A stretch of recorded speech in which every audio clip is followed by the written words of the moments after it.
Hey guys, what the heck is going on? Sam here. So coming at you today with yet another GOAT deck profile. Guys, I've had an absolute blast just, kind of cranking out these profiles for you guys here recently and keeping up this segment of 101 GOAT decks. I really do appreciate all of the support and feedback that I've been getting on these videos, not only from the Go decks and profiles and videos and that kind of stuff, but really on the other stuff I've been posting like O2 format. You guys have really just been giving me a lot of feedback and support, and like I said, I really do appreciate that. And hopefully you guys find some stuff on this channel that you guys enjoy, and hopefully I have given you some ideas on things to play in your own decks, or hopefully I have just shown you guys a deck that you didn't even know about, and you guys are now playing it in retro format. So that would just absolutely make my day. I absolutely love old school Yu-Gi-Oh, and anything that I can do for you guys, just try to keep these formats alive, and just kind of inspire you guys to create decks, or take decks that I've made and kind of make them your own. So I'm gonna show you guys a deck today that's one of my favorites for sure. I've said that about a lot of the decks that I upload on this channel, but this for sure is in my top 5, if not my top 3. Probably a couple years ago, I played this deck absolutely nonstop for 5 or 6 months straight, at every single locals, at every single tournament, online with my friends, whatever. I was just always playing this deck, and I got to where I was seeing these combos in my sleep, and I was like, man, I gotta play something else. I had this deck down to a T, to where it was like, all right, it's time to challenge myself and kind of make a different deck at that point. So yeah, that's whenever I was just like, all right, well, I guess let's put this deck aside. And I really haven't played it much since then, but I've kind of been testing with it recently just so I could be able to get this profile out for you guys, and none of my choices changed at all or anything. So this deck, like I said, it's just one of my favorites, and it's super fun. It's a very interactive deck. This deck is one that it will definitely make you a better player in Yu-Gi-Oh, and especially in Go format, because it has a lot of simplifying game state and really just making it to where, like, if you get the pluses where you can, then you're going to win. And I know that's really just Yu-Gi-Oh in general and Go format in general, but this one also has a lot to do with just memorization and just making sure that you are being observant. This deck made me a better player in general just by making me observe my opponent even more. Not only just the things in their hand, but just trying to remember cards and different things that they're doing, and knowing when and when not to do stuff, and deciding what is important when I'm trying to pick cards out of their hand and that kind of stuff. So anyways, guys, let's get into this, and I'm super excited about this. So we're gonna play 3 copies of this card. This card is absolutely amazing, and you guys might be wondering why we're playing something like this, and I'll get into that here in a minute. It's got 1800 attack and 1600 defense. 1600 defense is actually a lot, because a lot of cards can't run over this in GOAT format. Things like, like Tsukiyomi, you can't flip it face down and run it over. Things like Tribe, Breaker, those just staple cards can't really run over this. You'd have to have other things like, Kaiku or Air Knight or things like that to really kind of run over this guy, either in attack or defense. His attack's even bigger. His attack can, go head to head with things like Kaiku, or run over things like Tribe and Breaker, to where you get +1s that way. So this card's an amazing card, but its effect says, any equipped card this card is equipped with is automatically destroyed. So things like Premature Burial, things like Snatch Steal, things like Smoke Grenade, which is a card I'll get into here in a little bit. And it makes it to where it's hard for your opponent to play sometimes if they have things like Snatch Steal. That's just a small perk of this. There's been multiple games where somebody top deck Snatch Steal, and against any other deck in GOAT format, that would be like a game changer. But with this, it's just an auto lose, because the Snatch Steal will just blow up, and this card will stay on your side of the field. So it's a really great card. I love this card for sure. We play 3 copies of Smoke Grenade of the Thief. Now I'm going to read this card for you guys as well. This said, when this equipped magic card or spell card, I'm sure some of these probably say spell, is active and is destroyed due to a card effect, look at your opponent's hand. Select 1 card from his or her hand and discard it to the graveyard. So a few things I want to say about that. This card is really great in the fact that, there's other cards like Trap Dust Shoot or Mind Crush or things like that, where you don't get to look at your opponent's hand and then discard any card. Mind Crush, obviously you have to kind of know what's in their hand, and then Trap Dust Shoot will only shuffle back only a monster. So this card's great in the fact that you can snipe out your opponent's things like Charity Pot, Duo, Metamorphosis, BLS things from the get-go. This deck is probably one of the best decks in GOAT format to actually play going first. And how this combo works, if you guys haven't figured it out by then, you attach this to Gear Free. Gear Free blows it up. You look at your opponent's hand, and then you can snap something out of their hand. So it's really great. There's actually been probably 3 or 4 times in the couple years that I've played this deck where I opened up 3 copies of this, either one of these or a Rhoda, just to search it. And then I opened up a Duo as well, and I blew up 3 cards out of their hand and then activated Duo and blew up the other 2 cards out of their hand. So they, at the end of my turn, on my very first turn, they had no cards in their hands. So it was kind of brutal. And like I said, this deck is just crazy in the fact that when you go first, it's so strong if you open up this combo. So yeah, that's really the main combo of the deck. And this deck is one of those decks where there's a lot of 1-for-1s. Like there's a lot of times when, so if you're new to Go format, 1-for-1 is just like you activate something like Smoke Grenade and it destroys 1 card that your opponent has. But with this deck, you want to make sure that you're maintaining your own resources and trying to get pluses where you can so that you can continue to further on the game state. Now, I can say that all the 1-for-1s that can go on with this deck, when it comes down to it, it'll be hard for your opponent to kill Gear Free. So if it came down to like you didn't really plus or your opponent didn't really plus and you were just abusing the crap out of these cards, Gear Free is a hard card to get off of your side of the field due to the fact that it has huge attack, huge defense, and the fact that your opponent can't use things like Snatch Steal. So yeah, it's really, really, really great combo, and it's probably one of my favorite combos in the game. So we're going to continue with this deck. Hopefully you guys understand that combo. We play 2 copies of Reinforcements. This allows you to search Gear Free. Rhoda is at 2 in this format.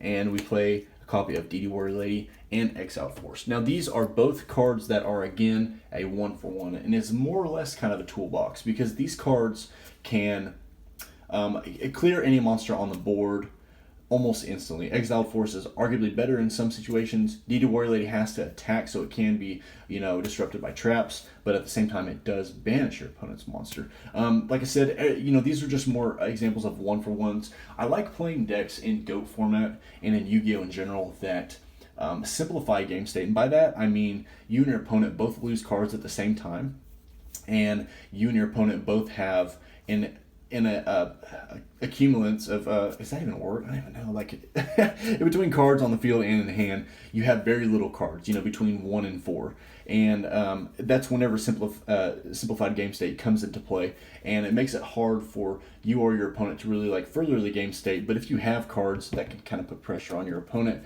like these cards, then it really just kind of allows you to kind of push for game and make it hard for your opponent. So that's the whole point of this deck, if I haven't made that super clear by now. So that is your toolbox, your warrior toolbox, I guess you could say. There's 5 targets for 2 Rhodas. Very, very, very, very seldomly will you have a dead Rhoda. Most of the time, you will still have a target in deck. Whenever you get one of these. So yeah, I think that's only happened maybe once or twice.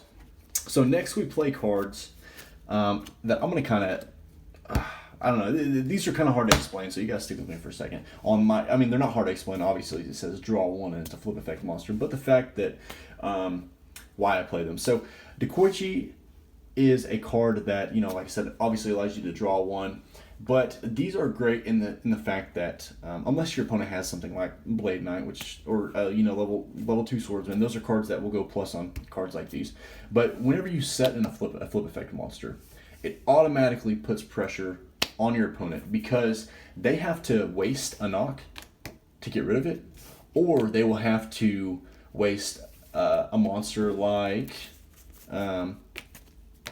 Exile Force to keep its flip effect from going off, or if they end up running into it with something, like DD Warrior Lady, then its effect will flip and you will get a card back. So this card is a floater, and it is also a, just a card that it helps you maintain advantage while also, taking away from your opponent. Like if your opponent doesn't lose any cards, then you don't lose any cards and you will draw. But if your opponent wastes a card to get rid of it, then you also get rid of this. So it feeds into that concept of going 1-for-1 with your opponent. Now it's a floater in the sense that there's different terms in GOAT format. One of them being floater. Some floaters can be things like Mystic Tomato, or Shining Angel, but a floater is also a card that will give a card back to you. Or like I said, kind of simplifying game state, making it to where if your opponent has to use a card to get rid of it, then you got it went 1-for-1. So that's kind of why I play that. Same reason for Magician of Faith. It does, the exact same concept, except for this will get cards back from your grave like Smoke Grenade, which is really, really great. So really just kind of depends. Obviously sometimes you'll go for Charity Duo or Pot, but if you have Gear Free like in your hand and you're about to summon it or starting on the field, just kind of go for this and really just try to tear down your opponent. And then we play 2 copies of Tsukiyomi to reset these cards, to try to get that, advantage going. So if you're activating something like Dekoichi, and then you draw, activate Tsukiyomi to reset it. And then your opponent, once this gets reset successfully and something like Torrential Tribute or Ring of Destruction or something doesn't go off, then it makes it to where your opponent now has to out this card. Again, with the same concept that I was talking about earlier, but in the meantime, you were able to add a card to your hand. So that's really kind of the concept of why you play 2 Tsukiyomi, 2 Dekoichi, and 2 Faith. We play 2 of each because we don't want to really see multiples of each, but want to make sure that we see them. So that's why we're playing 2 of each. So yeah, that's pretty much the whole concept with that. The brokest thing in the deck is getting that off early game, because mid to late game, you will have things like Gear Free and Smoke Grenade and that kind of stuff. And the cards that every single time that you got this combo going or this combo going or whatever, it made it to where you gain a card, and then when you start simplifying game state, the number of cards that you were able to draw or add back from these combos, that's the amount of advantage you will have up on your opponent, if all that makes sense. So one thing that I want to kind of point out, and it's the absolute brokest combo in this whole entire deck, is you have Gear Free on the field, and your opponent doesn't have something like Torrential Tribute, or Ring of Destruction, or Book of Moon, or just something to really kind of mess up your combos with this, an interruption card. So you have like Magician of Faith. You'll flip up Magician of Faith, you'll add back Smoke Grenade, attach Smoke Grenade to Gear Free, blow up a card out of your opponent's hand, and then Tsukiyomi will reset the flip. And then the next turn, if they still can't out this, then you'll do it again. You'll go boom, boom, boom.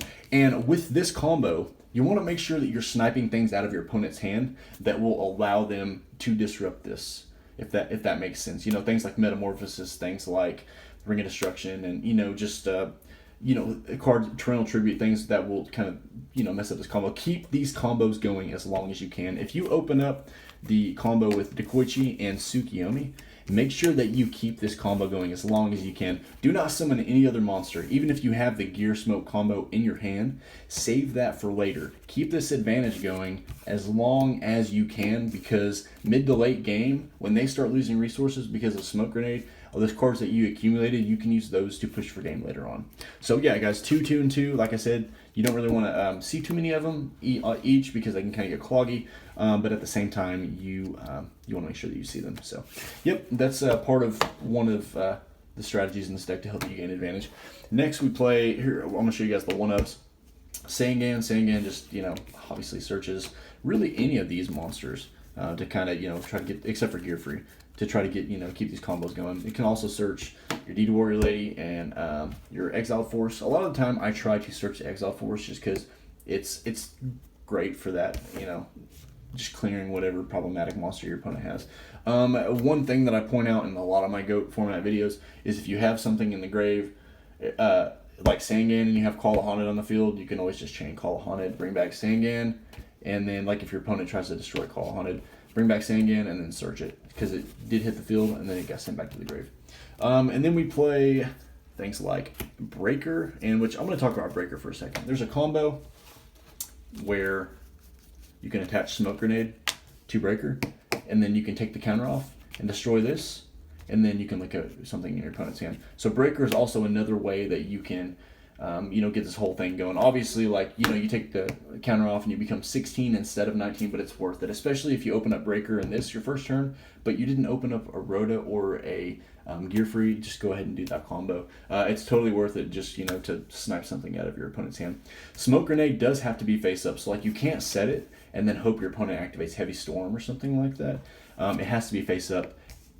in order for that to happen. So, but one one other way that I do want to say that this deck can be just like super tricky in a way is say you have multiple cards that you want set, like MST and a Ring of Destruction or something like that, and you don't want your opponent to activate Heavy Storm because then you would go neg one because you have 2 cards set. You can attach something like this to one of your monsters, and then it will make it to where if your opponent activates something like Heavy Storm, this was destroyed. So then they will get a card sniped out of their hand, and they don't want that happening. So you can almost set this game up to where your opponent can't Heavy Storm you, if that makes any sense. So it's kind of really tricky in that way.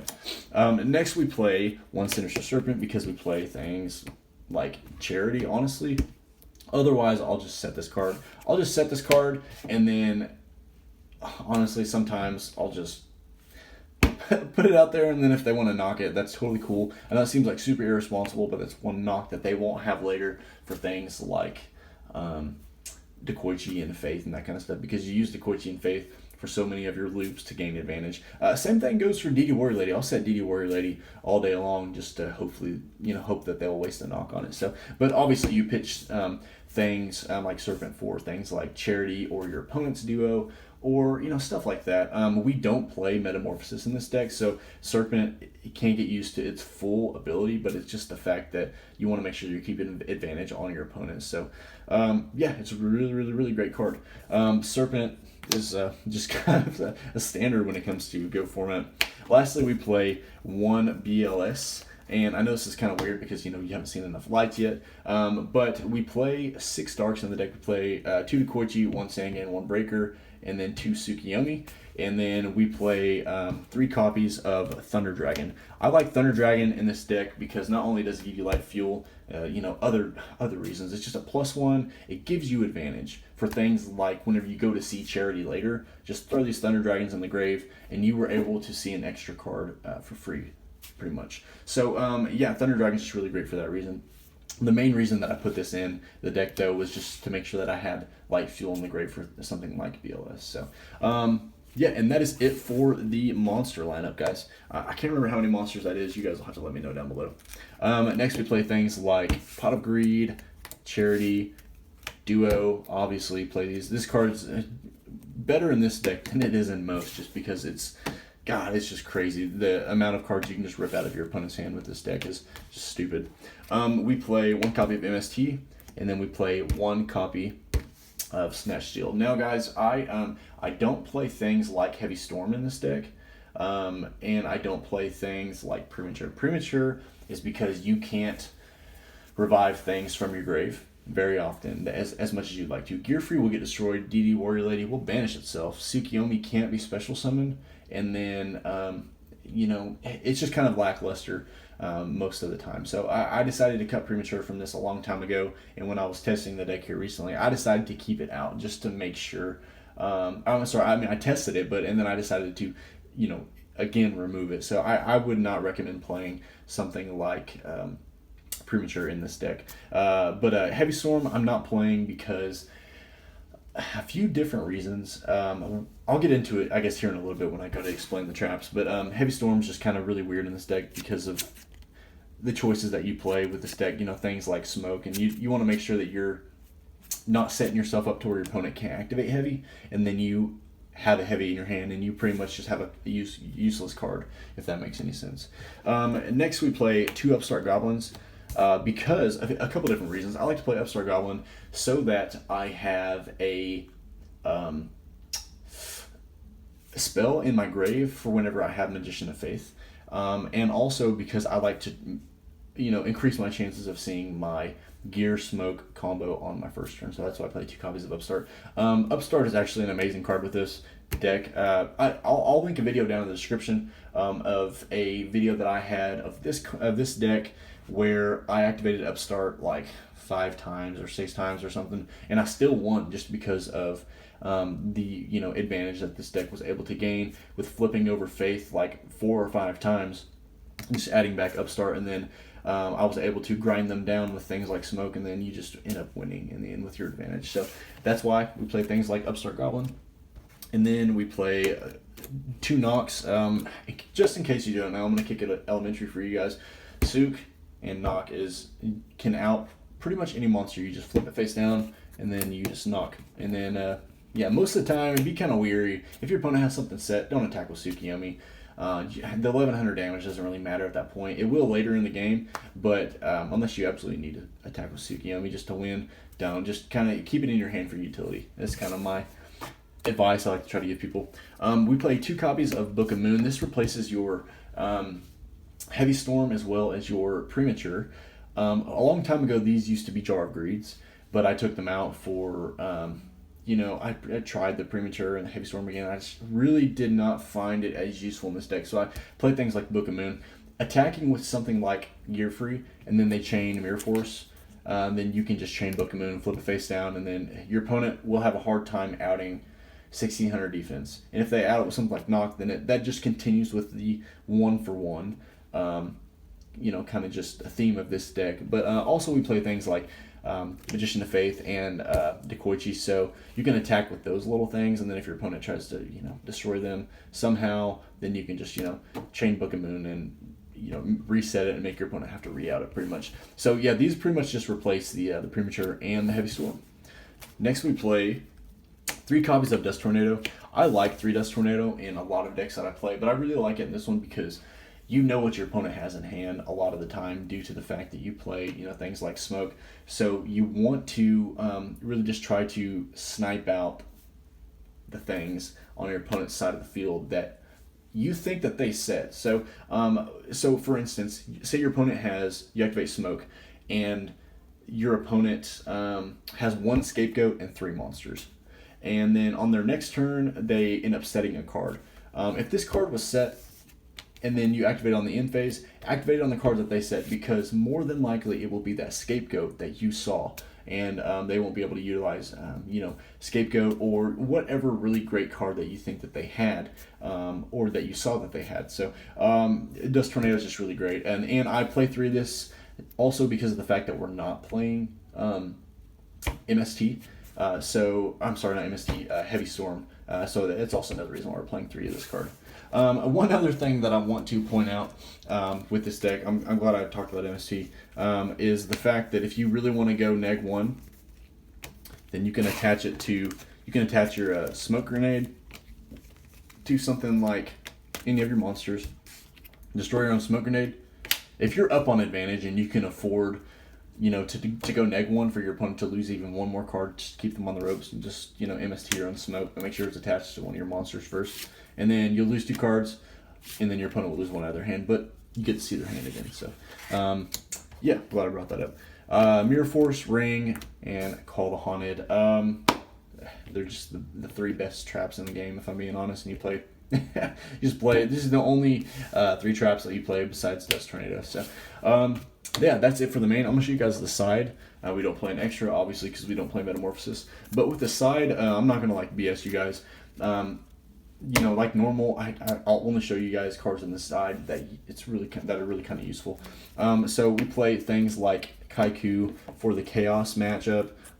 Things that you would take out for something like this. If I'm being 100% honest, it's kind of hard to really kind of depict on what you would want to take out. Sometimes you can maybe take out a Sangan just to keep it dark, trade in a light or a dark, or sometimes I'm sorry, not Thunder Dragon. What the heck am I talking about? That and maybe 1 Dekoichi. That's probably like what you can take out for a Kaiku, because you don't want to mess with any of your other combos and stuff. So yeah, Kaiku, really, really great.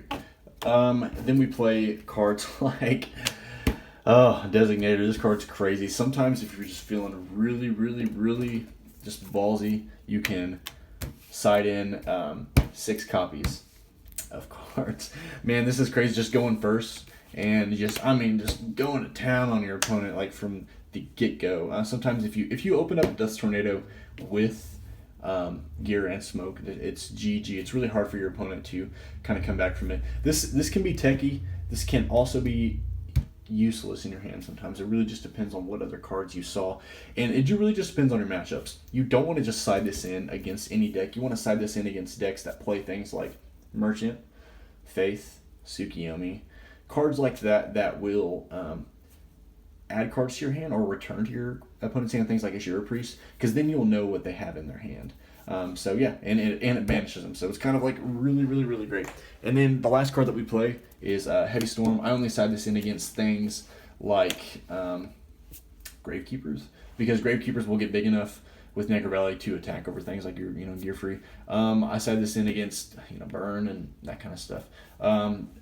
Yeah, so that's pretty much what we do. I really appreciate you guys watching this video. Like I said, this is one of my favorite decks in GOAT format for sure. Let me guys know what you think down in the comments about this deck, and feel free to test it out and let me know how it goes for you. Other than that, feel free to like, subscribe, and all that good stuff, and we'll see you guys later.